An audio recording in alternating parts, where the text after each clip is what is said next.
Assalamualaikum warahmatullahi wabarakatuh. Perkenalkan, nama saya Nurul Zahra Aulia dengan NIM 2502307 dari kelas 2C Sistem Telekomunikasi angkatan 2025. Di sini saya akan menjelaskan hasil analisis, juga mencari artikel dari mata kuliah Matematika Diskrit Otomatis sebagai proyek akhir di semester 2 ini. Oke, lanjut saja.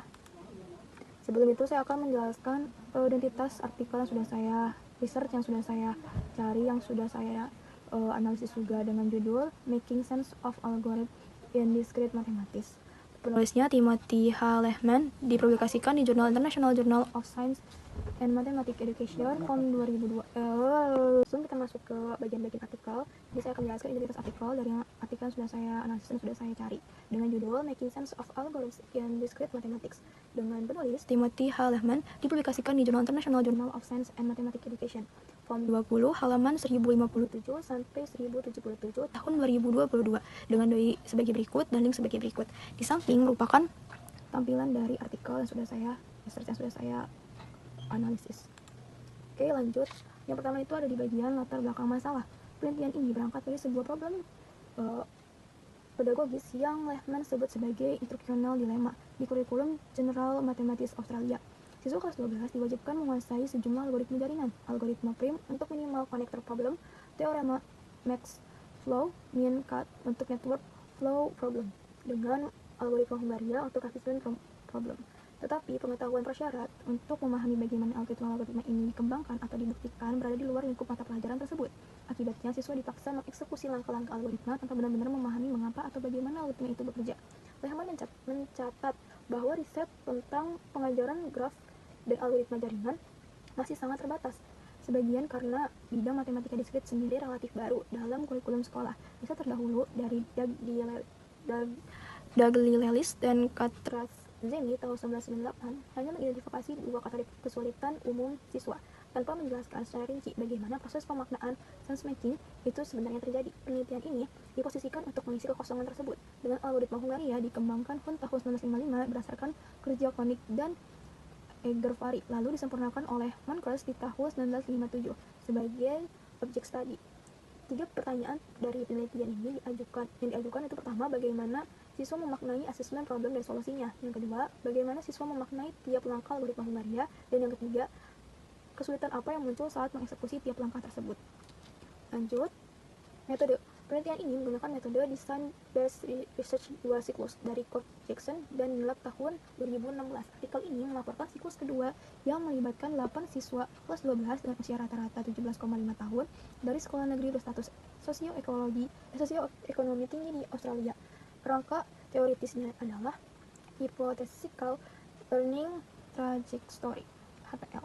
Menurut model Simon 1995, terdiri dari tujuan belajar, aktivitas belajar, dan proses belajar hipotesis. Lehman mengadopsi dua perspektif. Yang pertama itu heuristic modeling, the general and the particular, dari Goldin 2010.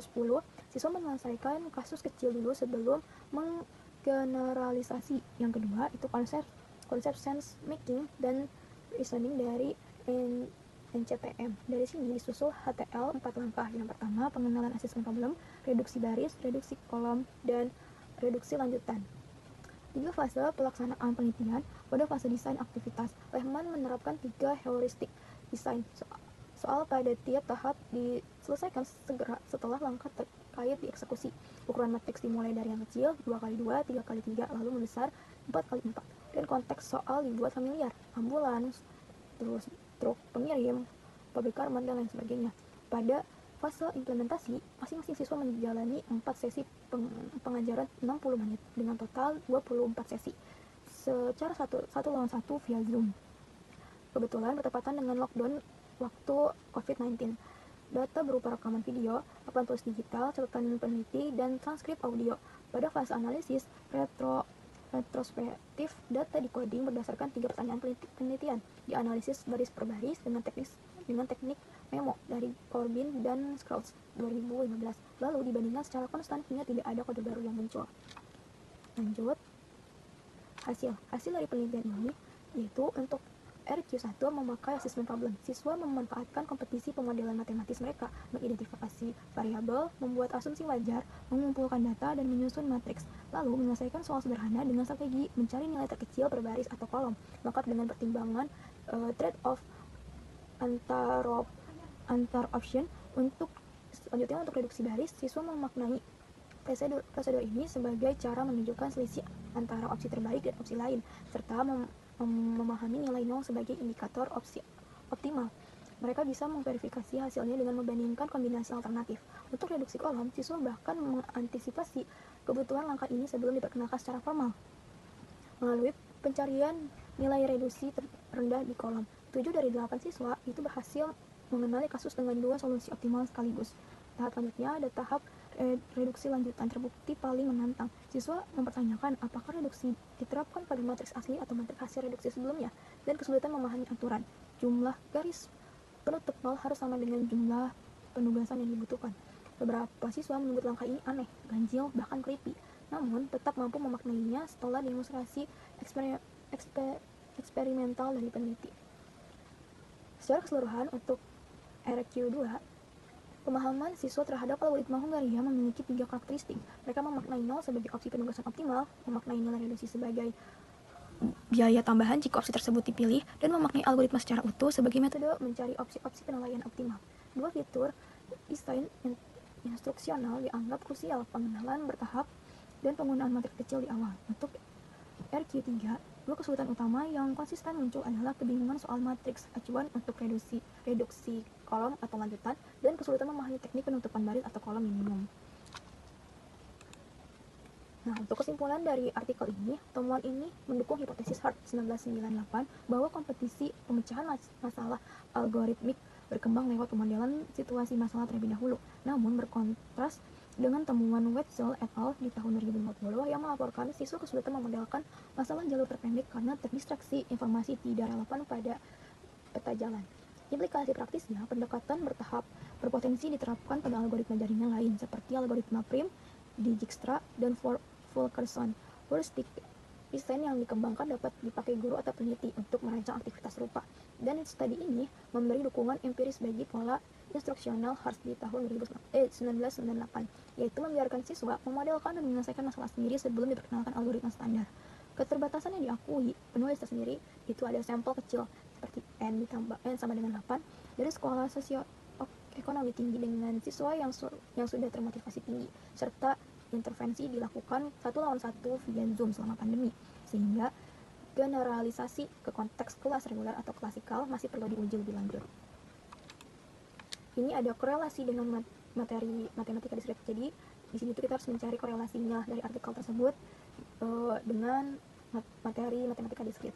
Dari artikel ini ada 6 bahasan pokok inti untuk matematika diskrit. Diantaranya itu pertama ada optimisasi kombinatorial, khususnya assessment problem sebagai kasus klasik mencari kombinasi optimal dari n faktor kemungkinan penugasan. Yang kedua ada teori graf, terutama representasi assessment problem sebagai graf bipartit, serta materi terkait vector H graph yang disinggung untuk konteks Eulerian circus, minimum spanning tree, dan masalah pewarnaan graf. Yang ketiga ada algoritma pada graf atau jaringan, termasuk algoritma Hungaria sebagai fokus utama dan disebut juga algoritma Prim, Dijkstra, Fulkerson, Kruskal, Westphal, serta Hierholzer sebagai algoritma sejenis yang relevan dengan pendekatan instruksional yang sama. Selanjutnya ada algoritma matriks dasar. Karena seluruh prosedur algoritma Hungaria, reduksi baris, reduksi kolom, reduksi lanjutan dieksekusi dalam bentuk operasi pada krus matriks. Selanjutnya ada network flow, disinggung sebagai materi kurikulum terkait melalui teorema Max-Flow-Min-Cut. Dan terakhir ada computation thinking atau algorithm thinking sebagai kerangka konseptual yang menghubungkan matematika diskrit dengan disiplin STEM lain. Relevan jika kamu sedang menyusun bagian latar belakang teori yang mengaitkan matis dengan ilmu komputer. Itu korelasi dari korelasi materi matis yang ada di artikel ini.